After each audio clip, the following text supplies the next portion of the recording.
warahmatullahi wabarakatuh. Saya Lestari Mulia dengan NIM 2013040100 akan mempresentasikan materi mengenai sistem sosial masyarakat Minangkabau.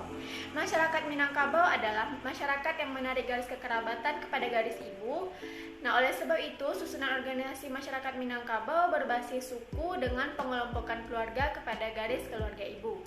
Adapun susunan masyarakat adat Minangkabau terbagi atas 5. Yang pertama adalah rumah tanggo. Rumah tanggo merupakan unit terkecil dalam susunan masyarakat di Minangkabau yang terdiri dari suami, istri, serta anak. Nah, rumah tanggo dalam kebudayaan Minangkabau berada dalam satu rumah gadang. Bila mana seorang nenek perempuan telah berkembang biak, maka di dalam rumah itu mana yang laki-laki tertua dinamakan tungganai.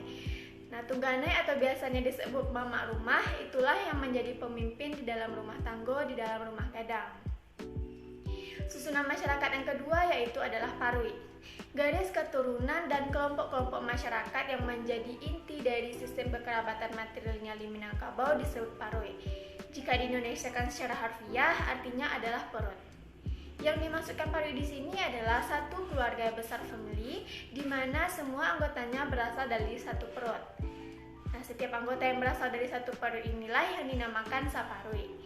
Seluruh anggota dari parui itu dihitung menurut garis ibu, sedangkan pada suami dari anggota tersebut tidaklah termasuk di dalamnya. Nah, menurut istilah Minangkabau, para suami itu disebut dengan urang sumando atau urang datang, karena ia datang dan sebagai pendatang di rumah istrinya. Memang begitulah perkawinan yang bersifat matrilineal. Bukan istri yang tinggal di rumah suami, akan tetapi suamilah yang tinggal di rumah istrinya. Kedudukan orang Sumando di rumah diibaratkan sebagai abu di atas tunggul atau abu di atas tunggul. Dengan kata lain, ia tidak mempunyai kekuasaan apa-apa, sekalipun tidak berkuasa, namun orang Sumando paling dihormati di tengah rumah, disegani, dimanjakan oleh segenap keluarga istrinya, dijaga hatinya supaya jangan tersinggung, ditanai bak menantiang minyak panuah. Inilah imbangnya sebagai suatu cara dalam membina rumah tangga yang harmonis. Pepatah mengatakan, rancak rumah di urang Sumando, elok hukum di mamaknyo. Maksudnya, keharmonisan di keluarga besar itu tergantung kepada kesanggupan si mamak sebagai pimpinan yang bertanggung jawab atas anak dan kemenakannya. Tiap-tiap parui dipimpin oleh seorang penghulu yang dijabat oleh seorang laki-laki dari saudara ibu dan dipilih oleh segenap anggota dari parui itu sendiri. Susunan yang berikutnya adalah kaum. Kaum atau jurai adalah kumpulan dari beberapa keluarga saparui. Apabila anggota-anggota parui telah bertambah banyak dan berkembang biak, maka parui itu akan membelah diri menjadi unit-unit yang berdiri sendiri. Unit-unit tersebutlah yang disebut dengan jurai. Dan ada juga yang menyebutnya dengan tobo. Ia merupakan suatu kesatuan keluarga kecil yang sadapuah. Yang berkuasa di dalam jurai biasanya adalah mama, yaitu saudara laki-laki yang tertua dari ibu. Pimpinannya dinamakan dengan mama rumah dan sering juga disebut dengan tungganai. Jabatan tungganai dipegang oleh seorang laki-laki tertua dari saudari ibu, jadi tidak melalui pemilihan. Semua anak-anak yang dilahirkan dalam keluarga tersebut memanggilnya dengan sebutan mama. Sebaliknya, mamak sendiri menyebutnya dengan kamanakan. Dari hubungan ini timbullah tata tertib ba mamak ba kamanakan. Salah satu dari tata tertib itu adalah kamanakan saparintah mama. Pengertian perintah di sini bukanlah kekuasaan dengan tangan besi, tapi lebih bersifat tanggung jawab dan membimbing. Mama mempunyai tanggung jawab yang besar terhadap kemenakan-kemenakannya. Susunan berikutnya ialah suku. Secara konseptual, suku dimaksudkan kepada suatu badan yang mempunyai 4 kaki. Satu kaki artinya seperempat dari satu kesatuan, maka dengan demikian suku berarti seperempat bagian. Sistem matrilineal adalah garis kekerabatan menurut garis ibu, sehingga suku anak menurut suku ibunya. Perkembangan parui menimbulkan jurai-jurai. Lama-kelamaan jurai pun berkembang biak pula, sehingga terbentuklah parui-parui baru. Kemudian, parui-parui tersebut mendirikan kampung-kampung yang ada kalanya kampung itu ada yang berjauhan letaknya disebabkan kesempitan di tanah asalnya. Sekalipun demikian, hubungan antara kampung-kampung yang sudah banyak itu masih terikat kepada kampung asal.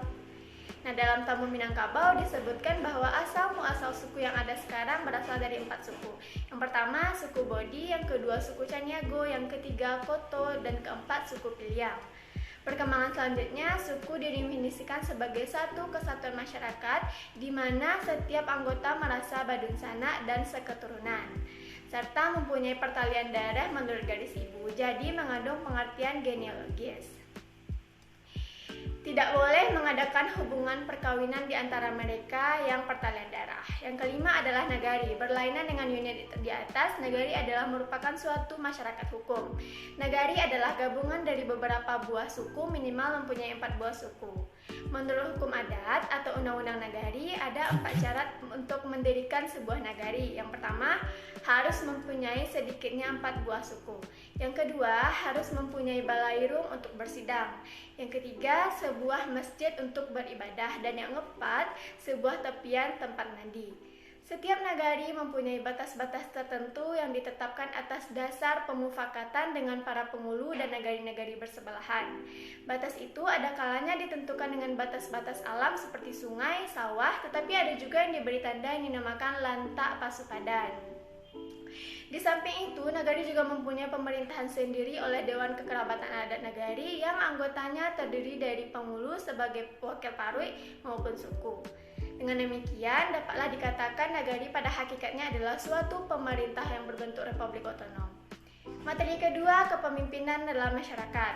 Kepemimpinan dikenal dengan keluarga di Minangkabau. Setiap jenjang dalam keluarga Minangkabau memiliki pemimpinnya masing-masing. Misal, rumah tanggo dipimpin oleh tungganai, parwi dipimpin oleh mamak rumah, sementara kaum dipimpin oleh mamak kaum.